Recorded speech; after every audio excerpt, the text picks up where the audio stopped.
नमस्कार, मैं मनीषा और आप देख रहे हैं नवबिहार 24। पटना में भाजपा नेता और कार्यकर्ताओं पे हुए लाठीचार्ज और एक भाजपा नेता की मौत के बाद भाजपा आक्रामक मुद्रा में आ गई है और अब की बार भाजपा नीतीश कुमार से दो हाथ करने को तैयार है। इसी कड़ी में प्रदेश मुख्यालय के आह्वान पर मोतिहारी में भी बीजेपी द्वारा धरना प्रदर्शन किया गया और आपको बता दें कि शहर के चरखा पार्क के समक्ष विशाल धरना प्रदर्शन का आयोजन किया गया, जिसमें पूर्व केंद्रीय मंत्री व मोतिहारी सांसद राधा मोहन सिंह के सहित सैकड़ों भाजपा नेताओं ने भाग लिया। धरना पर बैठे नेताओं ने नीतीश कुमार का जमकर विरोध किया। मौके पर पहुंचे सांसद राधा मोहन सिंह ने कार्यकर्ताओं को संबोधित करते हुए उक्त घटना को तानाशाही की संज्ञा दी और पटना में हुए लाठीचार्ज व उनके नेता की मौत के लिए नीतीश कुमार और तेजस्वी यादव को जिम्मेवार बताया है। साथ ही कार्यकर्ताओं को ये शपथ दिलाई है कि जब तक इस निरंकुश शासन का अंत नहीं करते हैं तब तक भाजपा का कोई नेता या कार्यकर्ता चैन से नहीं बैठेगा। क्या कुछ कहा भाजपा के राष्ट्रीय नेता राधा मोहन सिंह ने, जरा गौर से सुनिए। नवबिहार 24 के लिए मोतिहारी से अरविंद कुमार की रिपोर्ट। मैं लखनऊ के कार्यक्रम में था। कार्यक्रम में हमारे एक सहयोगी ने वीडियो दिखाया कि किस प्रकार से बर्बर अत्याचार हो रहे थे, लाठियां चलाई जा रही थी हमारे अध्यक्ष पर भी, हमारे नेता पर भी, हमारे कार्यकर्ता पर भी।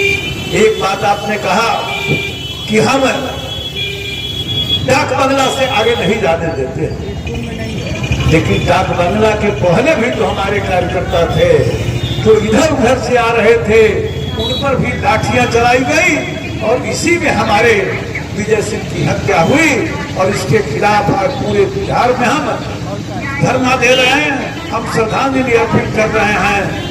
और इतना ही नहीं, तो हमारी मांग है, पहली मांग तो यह है कि आपने कहा था कि 10 लाख को नौकरी देंगे, सरकारी नौकरी देंगे। ये आपने ऐलान किया था कि हम शपथ लेते ही पहले कैबिनेट में इस काम को करेंगे। इसका जवाब मांगने के लिए उस दिन भी हमारे कार्यकर्ता गए थे और आज भी हम इस मांग को दोहराते हैं। और जो हमारे बिहार के छात्रों में योग्यता है, क्षमता है, एक डोमिसाइल नीति को आप समाप्त करिए और बिहार के नौजवानों को रोजगार का अवसर मिले। और जो शिक्षक हमारे इतने दिनों से पढ़ा रहे हैं, उनकी योग्यता को मान्यता दीजिए, उनको राज्यकर्मी का मान्यता दीजिए। ये मांग हम उस दिन भी किए थे और आज भी कर रहे हैं और मुझे विश्वास है कि आपको मजबूत होना पड़ेगा। कोई भी शासक जब जन विरोधी काम करता है और जन आक्रोश का प्रकटीकरण होता है तो निश्चित रूप से उस सत्ता का विनाश निश्चित है। तो मुझे पूरा विश्वास है कि आपका विनाश निश्चित है। दूसरा कि आप मुख्यमंत्री जीवन में कभी नहीं बनते। आप जितनी बार मुख्यमंत्री बने हैं भारतीय जनता पार्टी के कारण बने हैं और आपका चित्र पूरे देश में दूर आपका हो गया है। आपके गठबंधन के एक नेता ने मोबाइल पर संदेश दिया कि बताओ देश के लोगों कि देश में सबसे अविश्वसनीय नेता कौन है। ये बात हम लोग के पार्टी के लोगों ने नहीं पूछा था। आरजेडी के एक एमएलसी अपने मोबाइल पर कि बताओ देश के लोगों इस देश में कौन सबसे अविश्वसनीय नेता है, अविश्वसनीय नेता है। तो देश भर के लोगों ने कहा कि एक नंबर का विश्वसनीय नेता यदि इस देश में है तो उसका नाम नीतीश कुमार है। अब आप पर किसी को भरोसा नहीं। आज हमारी टीम पटना आई है, यहाँ से लौटेगी, कल रिपोर्ट देगी। अब जब रिपोर्ट आएगा तो हम आगे का कार्यक्रम तय करेंगे। हमारे मोतिहारी के भाई और बहनों, आप ध्यान रखें, आज से बहुत पहले 2004-05 में जो हमने सपना देखा कि अब ऐसी सरकार जो अपराध मुक्त हो, आज बहुत उतने दिन के बाद अपराध के बोझ पर बैठ गई। बिल्कुल वो दिन वापस आ रहा है, वो जंगल राज वापस आ रहा है जिससे मुक्ति के लिए हम सब लोगों ने संघर्ष किया था। लेकिन हम सब मिलकर संकल्प लेंगे, हम चंपारण के लोग, मोतिहारी के लोग, कि हम जान की बाजी लगा देंगे, लेकिन पुनः जंगल राज को किसी भी कीमत पर स्थापित नहीं होने देंगे। ये तो अपराध है और अपराधी है, ये विकास के मार्ग में बहुत बड़ा रोड़ा है।